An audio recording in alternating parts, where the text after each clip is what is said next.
জামায়াতের আমির সাহেব আজকে একটা জায়গায় গেছিল নির্বাচনী প্রচারণায়। সেখানে যাওয়ার পরে একজন মহিলা দেখেন তাকে যায় জড়ায়া ধরছে, এমনভাবে জড়ায়া ধরছে জামায়াতের আমির সাহেব তাকে না করতে পারে নাই। জামায়াতের আমির সাহেবও তাকে আদর করে দিচ্ছে। আমি এটাকে আদর বলবো না, মূলত এই মহিলা গিয়েছিল তার সন্তান মারা গেছে 24 সালে আন্দোলন করতে যায়। এই দুঃখের কষ্টের কথাগুলা আমির সাহেবের কাছে বলতে গিয়ে সে আবেগ আপ্লুত হয়ে গেছিল। আবেগ আপ্লুত হয়ে নিজেকে ধরে রাখতে পারে নাই, আমির সাহেবকে যা জড়ায় ধরে ফেলাইছে। আর আমির সাহেব তাকে সহানুভূতি জানায়া একটু ওই যে সহানুভূতি মানে বুঝাইতে যা করা লাগে এটাই করছে।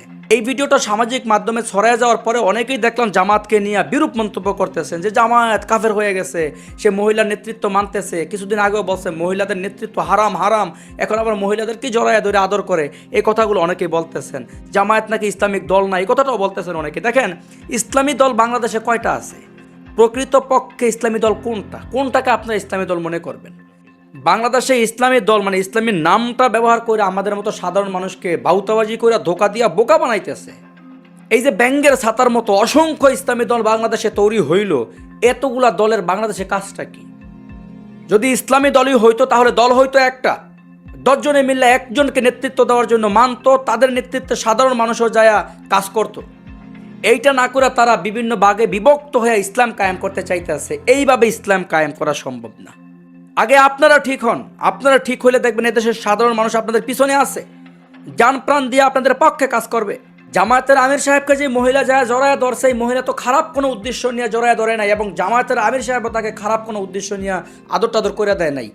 তার সন্তান হারাইছে 24 সালে আন্দোলন কইরা, তার সন্তান নাই দুনিয়াতে। এই ধরনের দুঃখের কষ্টের কথাগুলো তার কাছে বলতে যায় আবেগ আপ্লুত হয়ে গেছিল, আর এই কারণেই হয়তোবা জড়ায় যায় ধরে ফেলাইছে। তবে জামায়াতের আমির সাহেবের উচিত ছিল মহিলা যারা আছে তাদেরকে তার সামনে না আনতে দিয়া তার পরিবারে যদি মানে পূর্ণ সদস্য থাকতো তাদেরকে সামনে আইনা কথা বলা, এবং মহিলা যারা আসছে তাদেরকে দূর থেকে হাত নাড়াইয়া দেওয়া যে ঠিক আছে ভালো থাকেন, এটা সেটা বলে দেওয়া। তাদেরকে কাছাকাছি আনতে যায় কিন্তু এই ফেতনাটা তৈরি হয়ে গেছে। এটা যদি এই ইসলামী নাম ব্যবহার করা ছাড়া কোনো দল এই কাজটা করতো, কোনো দলের নেতারা যদি কাজটা করতো, তাহলে কিন্তু এত বিতর্ক তৈরি হইতো না। আমরা তো অনেক সময় দেখছি অনেক দলের নেতারাই, পুরুষ নেতারা মহিলাদেরকে দইরা মাথায় ফু দিয়ে দিতেছে, আদর করে দিতেছে। কই তাদেরকে নিয়ে তো কেউ মানে প্রশ্ন তুললেন না, তাদেরকে নিয়ে তো বিতর্ক তৈরি হয় না।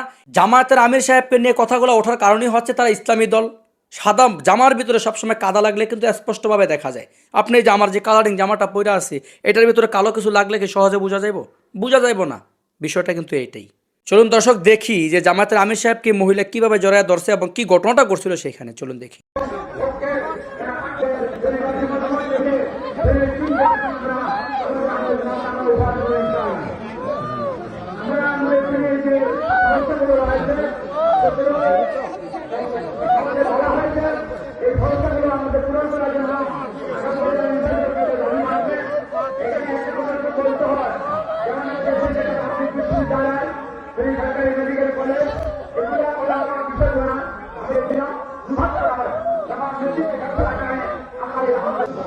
যারা মোটাসিল্লা কাহিনী, আমরা মোটাসিল্লা কাহিনীকে